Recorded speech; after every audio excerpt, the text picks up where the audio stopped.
We are so honored that you're here with us for Season 3. We want to share, connect, and grow the paper flower community with you. Welcome to Paper Talk. Thank you for listening to this episode of Paper Talk. Today's episode is sponsored by our patron, Robin. We appreciate your donation, and we're excited to keep creating content for the paper flower community. If you're interested in supporting us, head on over to our Patreon page at www.patreon.com/papertalk and sign up as a patron. We would love to see you there.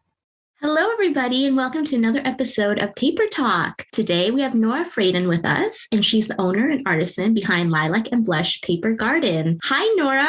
We are so excited to have you on our podcast. So, hi, Nora. How are you doing? Good. How are you? Thank you so much for having me on today. Yay. Spring is just around the corner, and it's going to be, I can't wait for warmer temperature and to actually be out and about again. It's been hard being cooped up in the house all winter long with the crazy snowstorms everybody's been getting across the United States and Canada. Yeah. Oh my gosh. Yeah. It's so nice when spring comes and you can finally go outside, and those first little buds are so wonderful.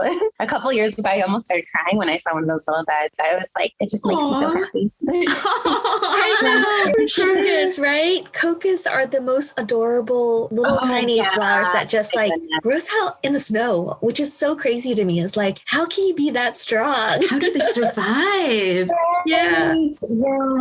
Nora, you're in Michigan, right? Yes. So what are the first flowers that, you see in the spring in Michigan? Definitely snowdrops. I remember actually seeing a whole field of snowdrops one year. Oh, wow. In mid-February, which maybe for other regions is kind of normal. But for me, I was like, oh my gosh, that's so amazing. But yeah, little snowdrops. And the crocuses, definitely. Then will be the daffodils, and then like tulips and other varieties. I don't really know.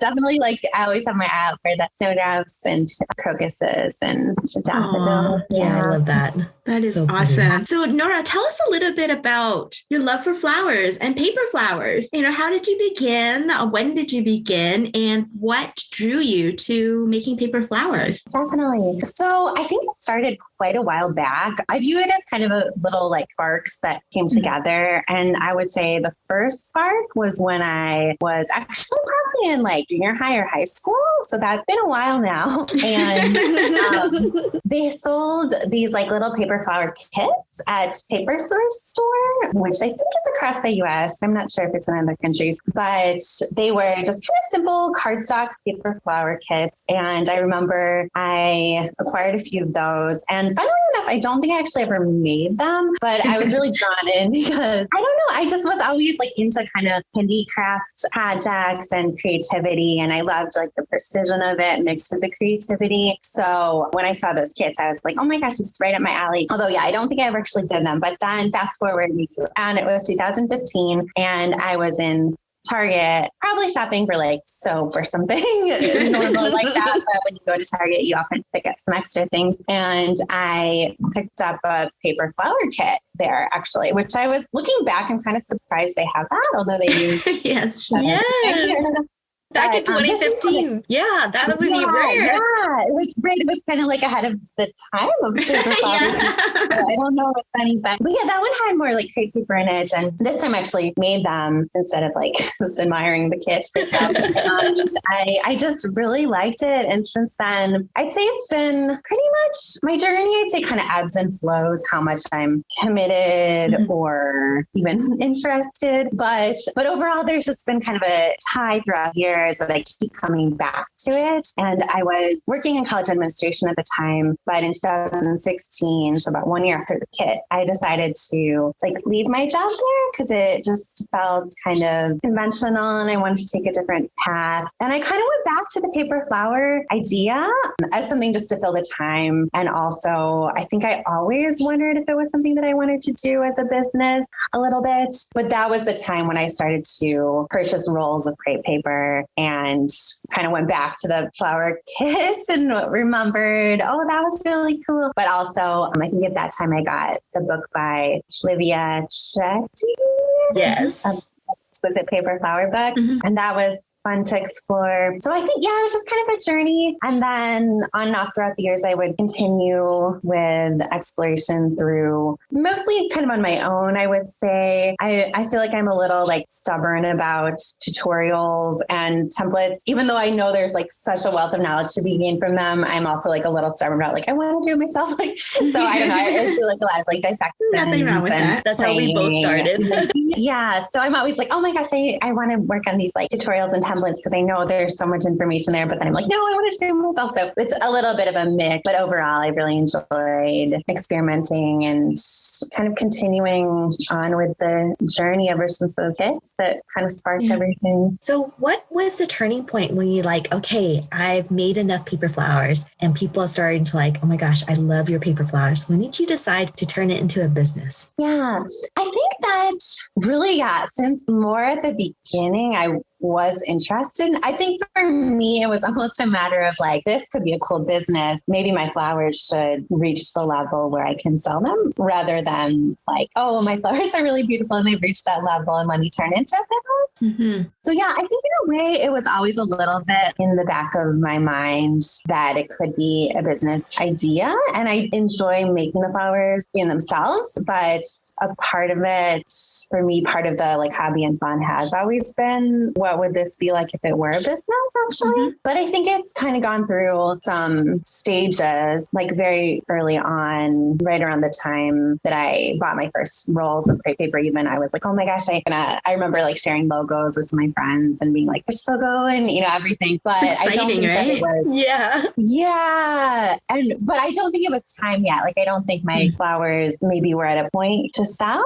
And maybe there isn't really that point. But looking back, I think maybe from a standpoint of being enthusiastic from the business end, I was ready. But maybe from the standpoint of being kind of there with the flowers, I wasn't. But I would say my business kind of went through a couple transformations since then. And in 2019, I was accepted into an artisans market, like a local one. And I think that's when I really was like, okay, maybe now they're like good enough to actually like decide to sell. You're saying that it was good enough to be sold. Is that like something that you yourself determined, like in terms of, I'll only sell this, or I'm only ready to sell if it looks like this? Or is it something that you were expecting someone else to reaffirm, or what was it? I'm just curious because every person's a little bit different in terms of their expectations. Definitely. I think it was from a personal level because I do think at that time there were probably people who were saying, oh, you could sell these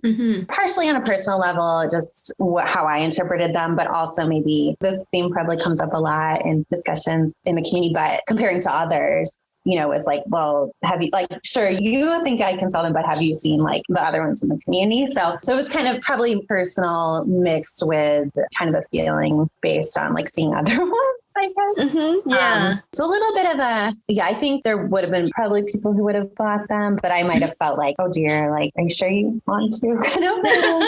Yeah. So I might not have really felt comfortable with selling. Yeah, I hear you. Yeah. But getting accepted into the market was kind of like the validation I felt like I needed. And that was the same year when I went to the workshop in Toronto with you guys. Jesse and I had a Toronto workshop. It was amazing meeting you. Yes. I was like, who's this girl? I remember you were sitting right across from me. I think you were talking to Holly. I was like, wow, this girl is like so like bubbly and like and positive. And she's like, she's so social. I was like, wow, like she's so easy to talk to and she's so like excited. That's so nice. Yeah, it was. I loved like you guys and your families and then my table. I love my table. You had a great table. I think it was just all so nice. Yeah, that workshop kind of made an impact on me too, because I don't know, there was a lot of like things that I never realized about making paper flowers, probably because I'm stubborn about like using tutorials and templates and everything. But I even think like, oh, you can use like tacky glue instead of like glue guns. And this is how you properly do that. Or like this, the petals are like placed this way and not this way. Or I don't know. So just like little things that I maybe should have sort of even known, but that, I don't know, it just kind of like opened up a new world for me as far as like paper flowers themselves. And then meeting you you guys and just how well done the workshop was and how like supportive and positive you guys are was kind of brought another level to the paper flower experience for me, I would say. Mm-hmm. So that was also kind of a turning point, all happening at once with the market. Mm-hmm. And actually on the last night of the conference, like when I was back in the hotel or the workshop and when I was back at the hotel after everything was done, I got my first sale like on Etsy. So, so it was like all these things kind of all coming together. Yeah. Like, oh, wow. Don't you love it that when that happens, when you're doing something else and you get that ding from Etsy, it's like, ka-ching! I made a sale is the most amazing feeling. It's like validation. Someone loves your work. I think that is such a wonderful feeling. It's like, yes, I made it.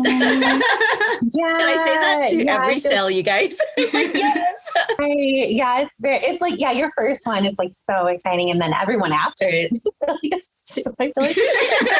But yeah, that first one is really like something else. But then you're like, how do I pack it? And how do I do this? And how do I do that? Which, if you have wonderful advice from experts, then you're good to go. But if you don't, then you're like, oh my goodness. Yeah. So that was kind of part one of the business was when I first got my rolls of crepe paper and wasn't really ready. Then part two was kind of that period where I was kind of felt a little more ready. And then part three, I would say, was when like Corona happened really. And I was off work for a little bit. What I do, I'm a barista now. I kind of took a step back and like decided to do something after college administration. So I was out work for a little bit and I decided this might be a really good time to devote more time into the Etsy venture or business venture really. But for me, it was mostly through Etsy. Yeah, that was really great to have all that time. Plus that's when like a month after the Paper to Profit course was released. And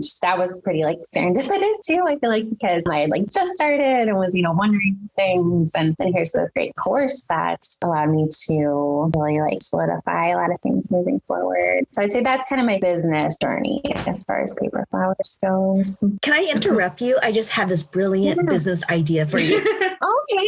I love it. A lot of Starbucks in my area actually feature artists. A really cool thing that you could do is turn your paper flowers into art pieces that can be hung in the coffee store. And they actually sell it. I brought my first piece of art at a Starbucks.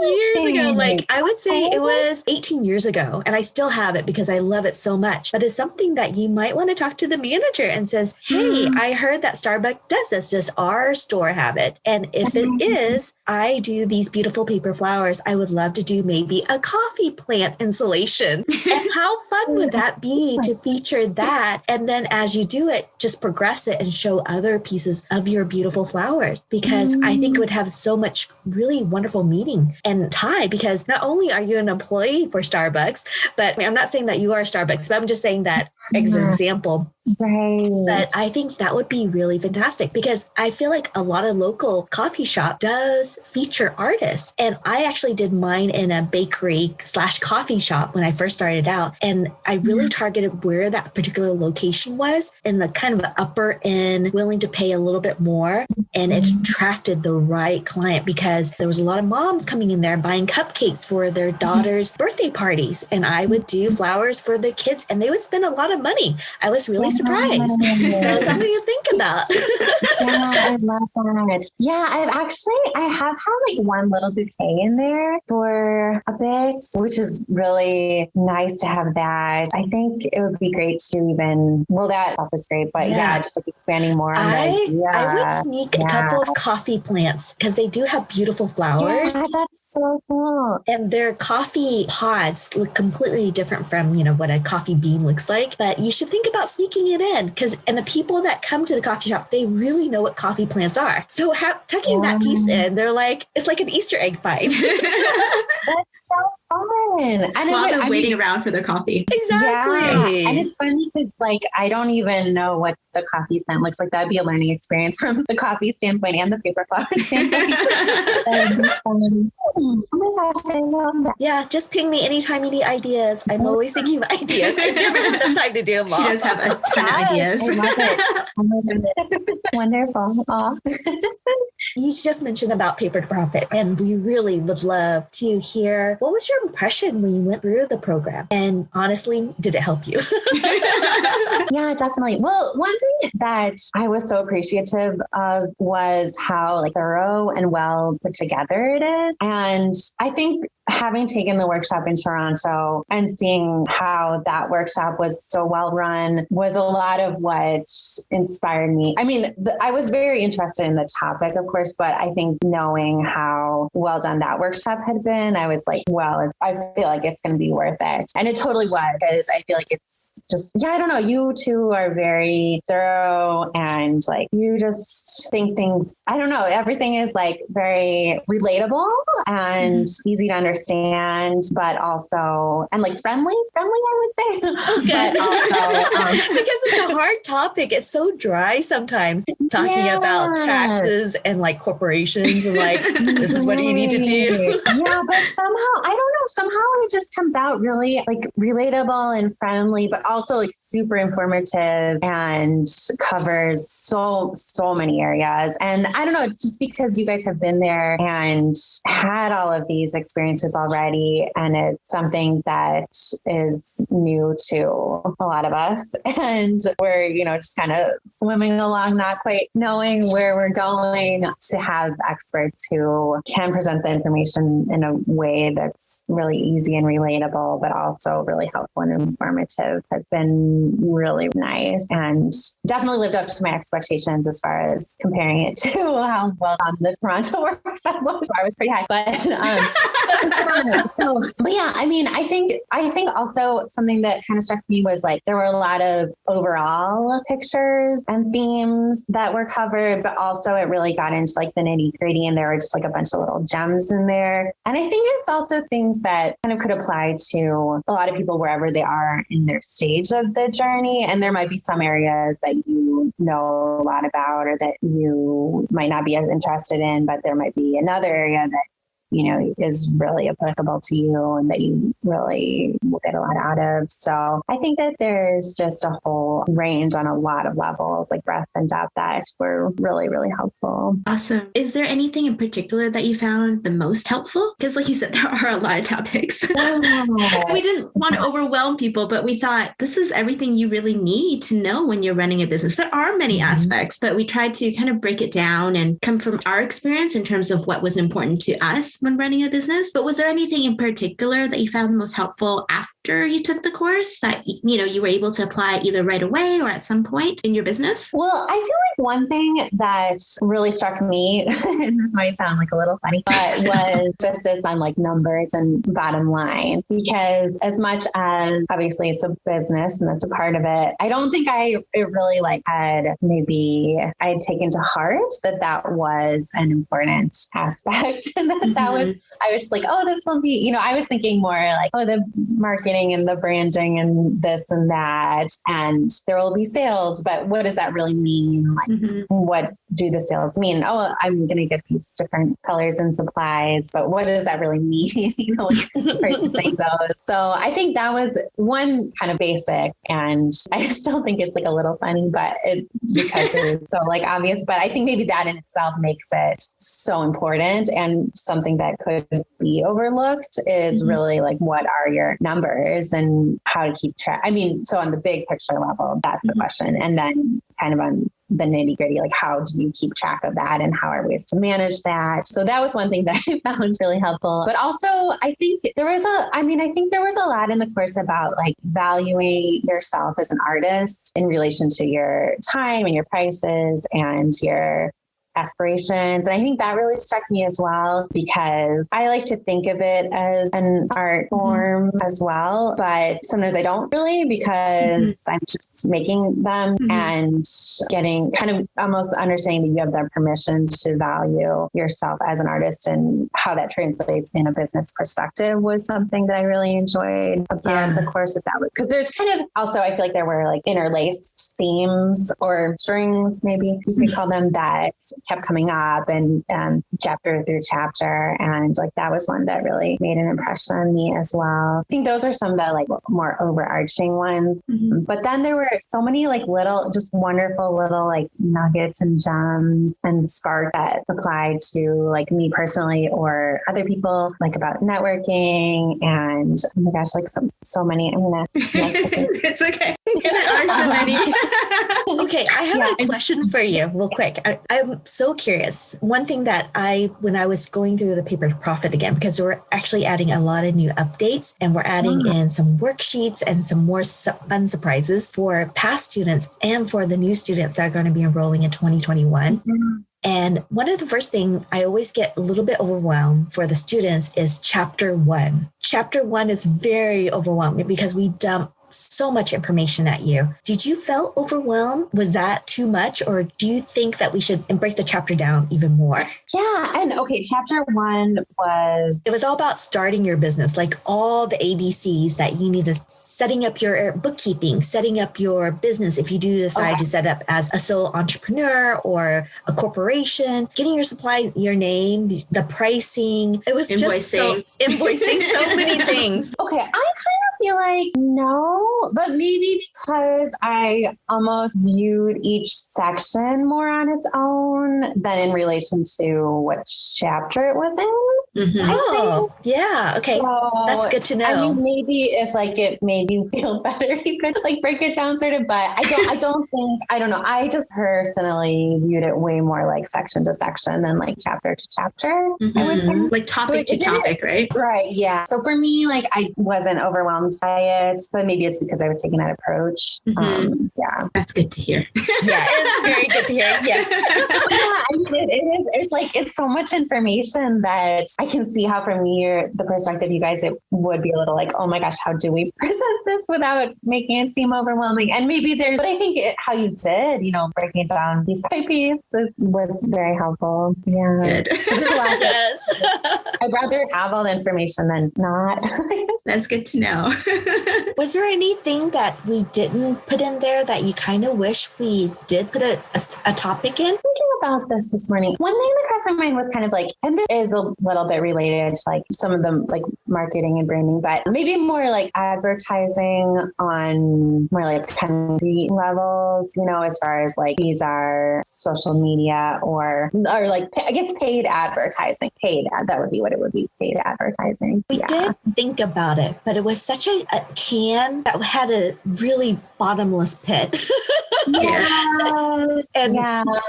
that makes sense. And then we weren't, and I mean, because it was our first time offering the course, we weren't quite sure also the people who did enroll in the course, where they were at in their business. Right. Because I mean, I can imagine that like you, most people went in there saying, oh, I want to sell my flowers and I love making paper flowers, but you don't think about the bottom line. You don't think about all those things because you're not ready to think about them, which is the same thing with advertising. For us, it was kind of like, well, you likely won't think about, let's say, Facebook ads or something like that until you're more into the business where you've done a little bit more before. And like it's like you're asking about it now, which you've already had a year or two. Oh my God, 2020 just went out the door. I know. Right? But like the things like that might not come up for a lot of people. And then like Quinn said, it was like, well, then we get into like so many other things about marketing and branding that it's like an entire course in itself. Hence, we weren't sure that we wanted to add it in because it might at that point be like overwhelming. We don't want people to think like you have to do these things. You don't at all. Yeah, and you probably would never think about it at the beginning. But at some point, like you're saying, like you would think about those things. Like that's a legitimate, I think, topic to explore. But good to know that like that's something that you would be curious about because you're likely not the only one. So saying that, keep in tune with what we're going to be dropping when we do roll out 2021 Paper to Profit, because we have some really good stuff coming out that I think would be applicable to this particular question that we can deep dive even deeper level. So definitely be there when we do drop that. So Nora, I know that you changed your business name. And I know that when we were in Paper to Profits, and you've been like amazing asking questions, like such amazing questions that we were like, oh, we gotta address those questions in the new version this year. But I remember in the community forum when we were introducing ourselves and our business names, you had given us a little story about your original name. And then you decided to change it. So tell us a little bit about that change and what prompted you to do that. My original name was The Ever After Story. And that was based on a Pinterest board that I created many years ago, like 7 or 8 years ago, that was completely unrelated to paper flowers. It was just like images that appealed to me of landscapes and houses and whatnot. And I named that board The Ever After Story. And it kind of represented the feel that I wanted my paper flower business to have. I was pretty like attached to it, I would say, because I don't know, understandable. It had like a certain feel to it that really was what I was trying to present. But I think that I had always, although I was attached to it for throughout the years, I had also kind of been wishy-washy on names overall. And when I had that kind of like very first like 2016 version of the business, it had a different name. I think it was when I was looking a little more into like website and handles. I mean, I already had like handles for the Ever After Story, and it was already the name of my Etsy shop. But as I looked a little more into like especially website ideas, it just seemed like it was a very long title. I don't know. I think maybe it was taken, maybe the website URL, if I remember correctly, was taken, and therefore I would have had to either abbreviate it or add something to it. And it just was getting like way too long or way too confusing. So like, well, maybe it's time to like pull out that list of other names that I've been thinking of. And Lilac and Blush was one of the ones that I had on there. And both of those, Lilac and Blush, were colors that I had really had kind of made an impact on me as I was making paper flower collections, I would say. Yes. I don't know, one of the things that I love most about the paper flower journey is all the colors and like selecting color combinations. And there had been a blush like Etsy listing that I had that was like sort of popular, and I just loved it too. And then in another collection, I had some lilac color flowers that I just was kind of taken with. So I thought, I don't know, I like the sound of it and what it represented you. The colors, exactly. So I kind of tentatively went with it. I think I changed my Etsy name and like got new business cards printed, but I hadn't changed my social media handles yet. But then I think it was going into the new year, this year, 2021. And I said, well, I sort of felt like I wanted to like recommit to the journey and what my business really was going to represent. And I said, I better like make sure I know what the name is. So I was actually in this like branding Facebook group, and I just put a little poll on there. Like, these are the names I'm thinking of. And 90% of the people said pick Lilac and Blush. So I said, okay, it's probably because as much as you can be attached to something, and I think it is really important that the name speaks to you, I think it's also important that, and these are some things that we talked about in the course, like that people will be able to remember it easily and look it up easily and whatnot. And Lilac and Blush, I feel like definitely is more up that alley compared to the Ever After Story. And I really like Lilac and Blush and what it represents as well and how it like portrays the brand. So I committed, I suppose. And I don't know. It is on Instagram. It is Paper Garden, which was something that someone from that branding group had actually recommended. It's not on Etsy. It's not on my business cards. So Paper Garden is kind of like because Lilac and Blush was taken on Instagram, though, so it's added. But so I think Paper Garden not like officially part of it. Yeah. But I'm not opposed to Paper Garden. That's okay. It's totally okay to try out your names. But what a interesting development or evolution. You talk about collections. Do you have a collection coming out soon? I am aiming for a collection to come out in late March March, early April, which will be more of a spring-summer collection. Yay! There will be, I don't know. I've had a lot of like sort of more neutral colors going. And it's funny because I'll see like right now a lot of spring collections are coming out and I'm so eager to like get it out, but it's not ready. Yeah. So it won't be coming out until the time comes. It's like, it'll be like, but there will be peaches and pinks and whites and some reds. I haven't worked much with reds, but there's gonna be like a little red in there. Oh, nice. Yeah. So I'm looking forward to some. I feel like when I switch, I know I've lightly been working with collections, but whenever I have been kind of working with one and then I switch, it's always so refreshing to like work with the new colors. It's exciting and refreshing to work with the new colors. So that should be something that horizon. Oh, well, I'm sure it's going to be beautiful. I mean, your flowers are so feminine, and I think Lilac and Blush is a really good representative of what I see on your Instagram feed. Yes, I agree. I love it. Yeah. Aww. So it was interesting hearing where that came from. So fun too. So now to our favorite question. What do you love to drink and what do you watch when you're doing all these beautiful paper flowers? I don't have streaming services. So I'm not very technological, as Jesse and and I don't really have a TV where I work. So I think I hear all these great shows and I think it would be fun to start watching some of them, but I'm not really set up for that. So I'll listen to music actually. I use Pandora. I don't know if that's kind of old fashioned too. I'm not really sure. I love Pandora. And like some of the stations I've had lately are Lord Huron, Mount Joy, Gaslight Anthem, kind of like indie rock type of ones. Music, yeah. So that's what I'll mostly have on, or nothing actually. That's good. Like, You're deep in thought. Yeah.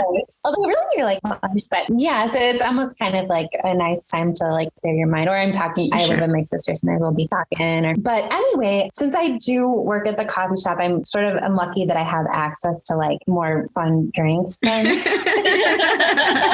don't know, or like on an easy basis. So a lot of times I'll like take things home from work, and I don't know, I'm not really like a plain coffee drinker, but I'll drink like lattes and matcha lattes. Yes. I've been kind of into like oat milk lately, which is I guess a new thing. I probably wouldn't have had it. I have a question to ask you. I've been seeing this on TikTok and I'm like so curious what this tastes like. So what they do is they do a matcha latte with a couple pumps of chai syrup. Have you ever made a drink like that before? Matcha chai? Yeah. But I want to try it. Two good things. I don't know if they belong together, but I know, that's what I thought too. We actually had a matcha drink that had matcha and espresso and cream and vanilla, and that was like very delicious. I can imagine. I don't know, maybe matcha mixes well with everything. I love that. Okay, awesome. I'm gonna have to try it. I've been eyeing it. I was like, should I? I don't know, because I do like them separately, but I don't know if they're gonna blend well together. That.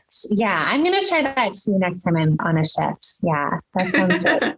Oh, and they also put a cold foam. What was the flavor? I forgot what flavor. Oh, another flavor?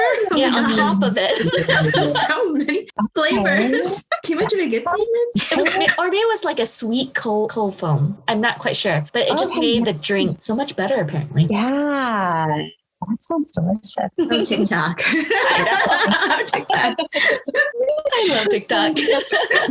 I can't wait to see your spring collection, Nora. I know, me too. It's going to be so beautiful. Please like spam Instagram with all your collections because I want to see them all. Aw, thank you. I always look forward to seeing your flowers, just like how you've grown as an artist and you're defining your artistry and your style. It's been really exciting seeing all of that. Yeah, for sure. Thank you so much. I really feel like you put your personality into your flowers. It just represents who you are. I just love it. That makes me so happy to hear because I want that, but I don't know if it's happening. But it is happening. It is definitely happening. Oh gosh, that's wonderful. Thank you so much. Oh, you're very welcome. Yes. Thank you so much for being on here and being one of our students. We just absolutely love it. And thank you for all the feedback. I think that's really important. All the feedback and support. And I mean, it just makes us so happy to see, to see you and to see like other people who have been to our workshop and our course, to see you guys succeed because it can be tough out there, but like seeing you guys just persevere and be persistent, and it's just, it's inspiring. Yeah. Oh, well, it's like such a pleasure to work with you guys and to have your support, and you're so amazing to this community. So thank you. Oh. Thank you so much, Thank you. Nora. Thank you so much for joining us each week and listening to Paper Talk Podcast. This week's podcast is sponsored by Paper to Profit. So one of the bonus that you're going to get, or actually it's a whole packet and system that you're going to be getting with Paper to Profit that Jesse and I have used, and it's evolved a little bit, but I think it's a great piece to have in your toolkit when you're starting off your business. So quickly running through all the different bonuses that you're going to get an invoice template that is functional, that will be, you can use it in multiple ways. You can use it for paper flowers, you can use it for workshops, you can do it for custom orders. It breaks down on the flowers, the hours, the pricing, things like that you need to think about. Another one you're going to really need, and I highly encourage everyone to use, is a contract with your paper flowers. If you're doing a custom order, if you're doing a wedding, this is to cover your butt. And as you know, Jessie used to be an attorney, so she went through it, she read it, make sure the language is universal. So it's an easy template to use. It's pretty much plug and play, and you might want to edit a couple of things out where you don't need it. So if you're doing a wedding, you don't need to talk about commercials or workshops or whatever. You just need to cut that part out. But there's pieces in there that you would just go in, customize it to your business name, your client that you're working with, and the things that you agreed upon. But it pretty much covers all the basic things you need to be covered for, which is really important. What are the other bonus? There's also a wholesale line sheet template, and Quinn's been selling her kits wholesale to retail stores. And this is a template that she's created and she uses as well personally for her business. And it's actually the first time I've seen a wholesale line sheet that looks like this. Cool thing is that it's very specific. It's very specific to paper flowers. Yes. So it's very, very helpful if you are thinking about selling kits or anything wholesale to retail store or even a company. There's some great things to think about there. And you don't have to start anything from scratch. I can't tell you how many hours, and I've talked to so many different other people that were selling to wholesale, and they kept bringing the wholesale line sheet up. And I was like, what is that? And how do I customize it so it fits my particular paper flowers? You know, with our paper flowers, there's so many different components. So it talks about colors, it talks about quantity. And the thing with wholesale is pretty much a store wants your best selling item. And the thing is, it rotates from season to season. So you can have the option of saying, hey, you can buy X amount of kits or flowers that are specific to what you think is going to sell better versus having the store pick, because you know your flowers better than the store, but also take in consideration who the customers is for that particular store. Are they in a high-end area? Do they want specific customized pieces? Or are they just in a mall where it just needs to be generic because people are coming through? It's like, I just want to buy a rose for my love. And so something to think about, like, make sure your wholesale fits the client that you are selling to. We've also got two different email templates. One is a bridal inquiry responding email template, and then we've got email responses to customer complaints. And both of them really stress how important communication it is with your customers, with the other vendors you might be working with anybody who you're speaking to about your business or paper flowers. But I mean, sometimes it can be very hard to respond when you're not quite sure how to communicate what you want to say. And so we've got these templates that both Quinn and I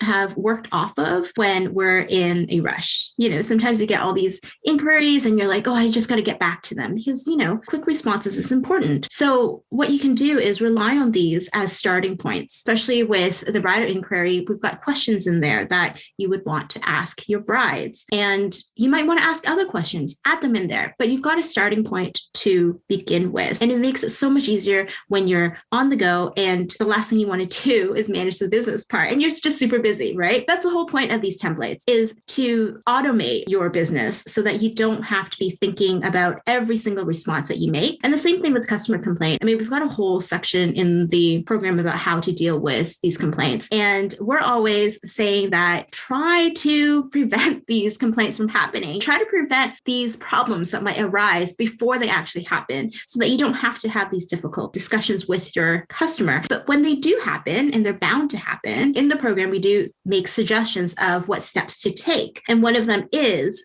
emailing the customer as soon as possible to address those concerns and kind of douse water on the fire, so to speak, so that it doesn't get into something bigger. So we've got those responses there too that you can work out of. And then the last template that we have is an income and expenditure account spreadsheet. And it's in an Excel spreadsheet form. It is, I would say, one of the most important templates for you at the beginning of your business. It really is something that I use personally because my business is not that big. I don't have a lot of expenses coming in. The Excel spreadsheet is both in American and Canadian. So we've taken that into account when we're calculating, for example, Canadians have HST or harmonized sales tax that we might have to remit to the government. So some of those calculations are in there. And you're going to find that even if this doesn't fit your business completely right now, you don't have to use every single thing in there. It's completely customizable. You get a copy of the template. In the template system, we do use Google Sheets and Google Docs. So it's free. It's free. It's amazing. You get the link to it. All you do is you make a copy of it and then it's yours. So it's a really easy way for you to get access to these documents without having the specific apps. And you don't have to pay anything. No, better. You don't need to pay anything at all. Everyone has access to this as long as you have a Gmail or a Google account. Exactly, which is really fantastic. So it's pretty much a plug and play. And if you have any questions at all, of course, we're always here. We will see you in Paper to Profit, you guys. If you're looking for a way to support us, please hit subscribe and write us a review. We would appreciate it so much. You can also support us as a patron on patreon.com. Your contribution would help us continue to create great content for you and the Paper Flower community.